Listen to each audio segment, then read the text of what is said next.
Muy buen día. Nos encontramos en este canal digital denominado Filosofía para Legos, en el cual vamos en esta ocasión a proyectar para quienes nos siguen el recomendación de dos textos importantes para estos tiempos que avanzan, eh, entender un poco mejor la situación. El primero se denomina Las banalidades de Heidegger, escrito por la autora Nancy Jim, el autor Nancy Jim, y Foucault, un texto de Foucault sobre el poder. Inicialmente, en lo que tiene que ver con el texto Las banalidades del poder, los temas que más trata es sobre la metafísica del ser, la enfatización de la teoría, de cómo una teoría eh, es defendida por su autor por encima incluso a costa de la humanidad, de ahí su nombre de la banalidades. El enfoque que da a estos temas es, Heidegger considera que la metafísica advierte que el ser en algo consolidado y refiere a una necesidad refundacional o de construcción de la categoría filosófica del ser. Sin embargo, a lo largo del texto se menciona la banalidad como una visión de algo que busca una regeneración de una sociedad, pero lo paradójico es que es a consta de la destrucción de una parte específica de la misma.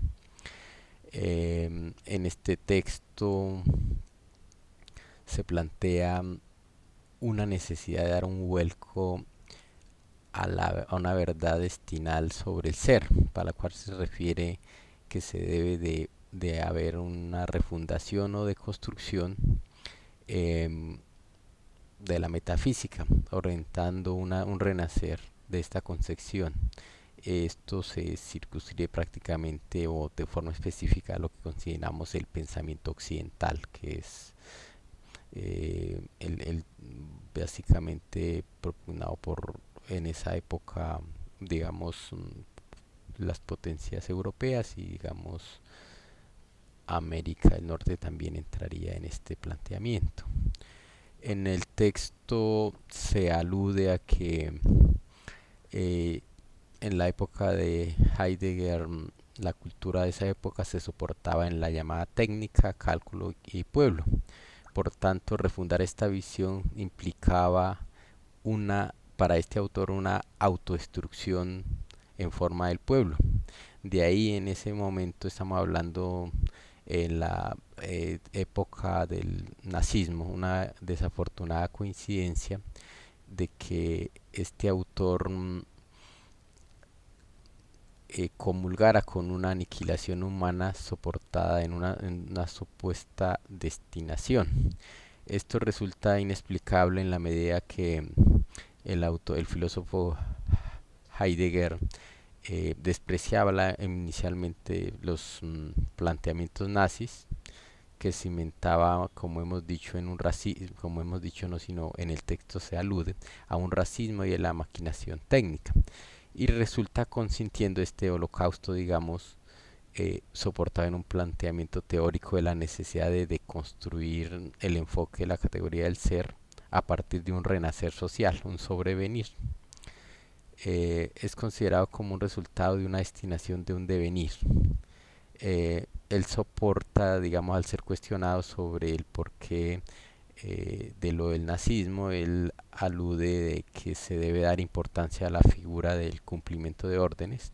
Digamos que incluso este planteamiento fue utilizado como un mecanismo de defensa para los militares que fueron después de que cayera el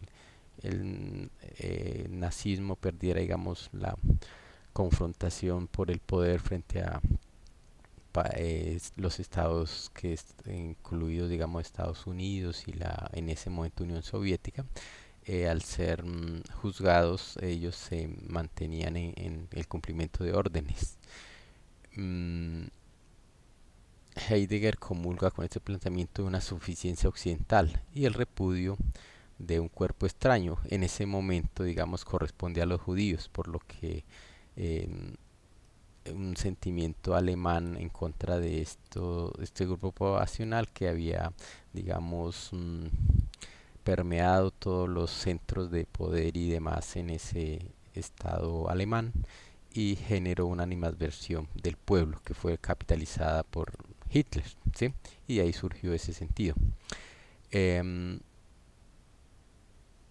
Heidegger se entró en la época de ese nazismo como un planteamiento de que se comenzaba una nueva historia y el fundamento fue el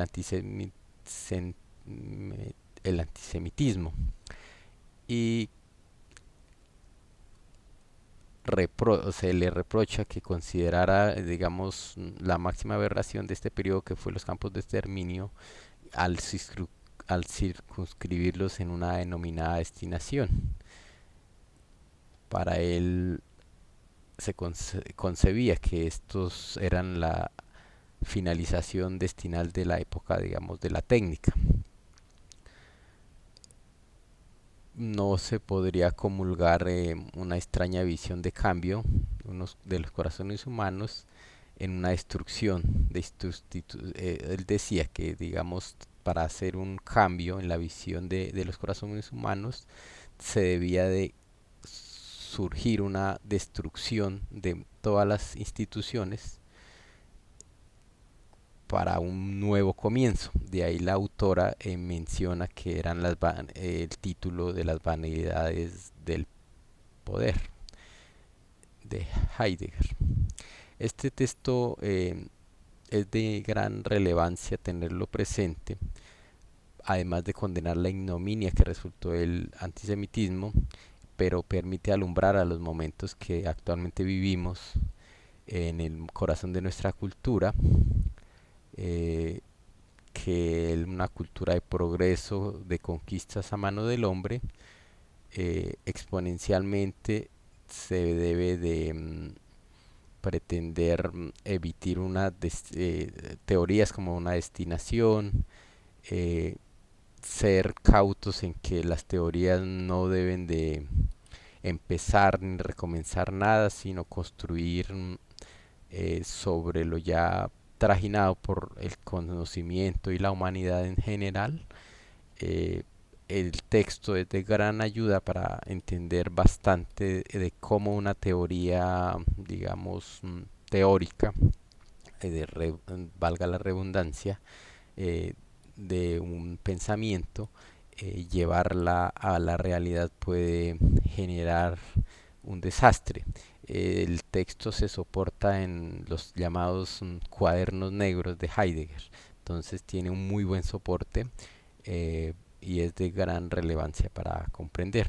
El segundo texto que vamos a observar es el de Foucault, que es un texto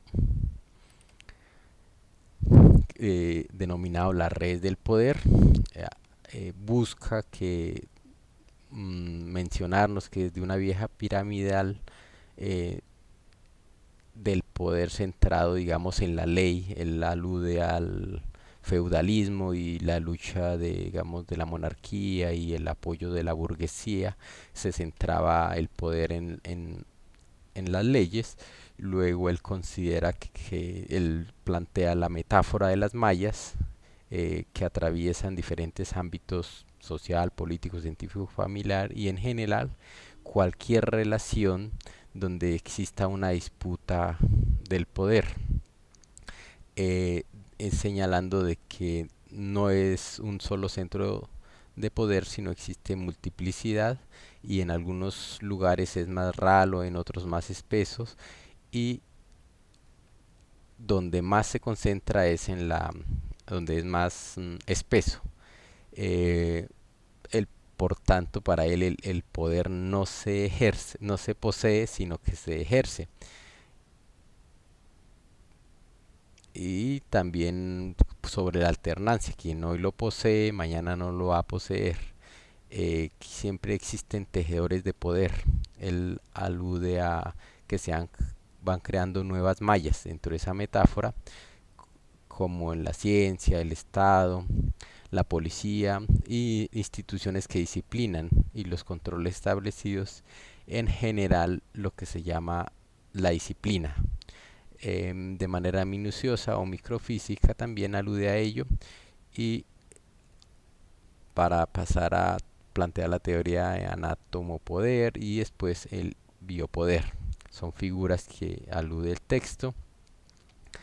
Eh, Después de ese periodo del feudalismo, de, digamos, la monarquía y la burguesía, donde el poder se centraba en la ley, en la norma, él alude a que después se va transformando y se comienza a centrar en los individuos, en cómo vigilarlos y cómo incluso castigarlos, siendo considerados como elementos de producción de riqueza, donde existen ya instituciones disciplinantes para la sociedad, como son las escuelas, las fábricas, los talleres. Se cuestiona bastante la cárcel.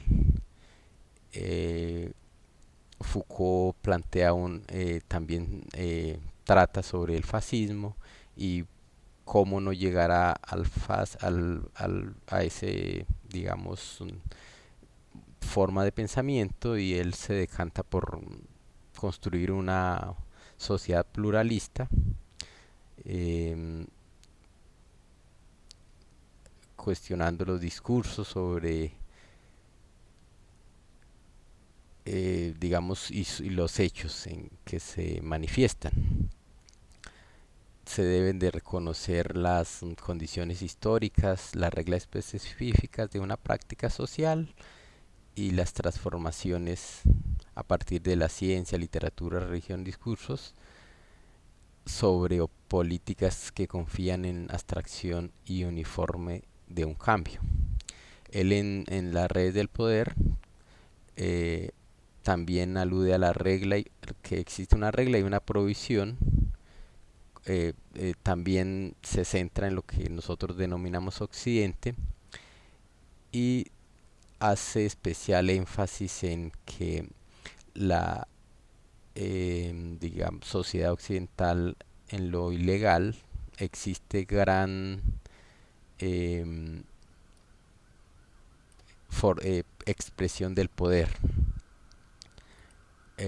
Por ejemplo, él dice que en temas como sexuales, en las cárceles y en delincuencia, la delincuencia general es un instrumento capitalista que mantiene digamos, un poder dominante, y da el ejemplo de que eh, con temas como los proxenetas que se dedican a proliferar la prostitución, los traficantes de armas, de drogas, son delincuentes que ayudan a mantener este sistema. ¿Cómo lo hacen? Por ejemplo, infiltrando los movimientos sociales, infiltrando eh,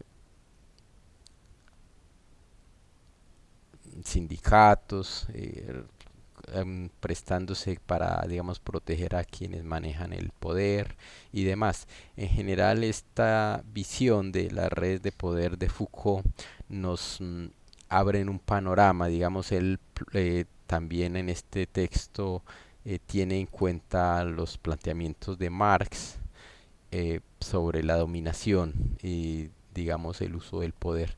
Entonces los dos textos son de gran actualidad y son muy ricos en diversidad de categorías filosóficas y de actualidad que nos ayudan a dar una visión un poco más sopesada de lo que ocurre y no fincarnos en lo que se alude en los medios masivos de comunicación y también en redes sociales que distorsionan la realidad y la hacen ver como algo, digamos, extraordinario, y en realidad es algo que se está incluso reproduciendo históricamente con fines un poco perversos. Este sería un abrebocas de lo que encontrarán nuestros lectores en estos textos recomendadísimos, y les deseo un buen día.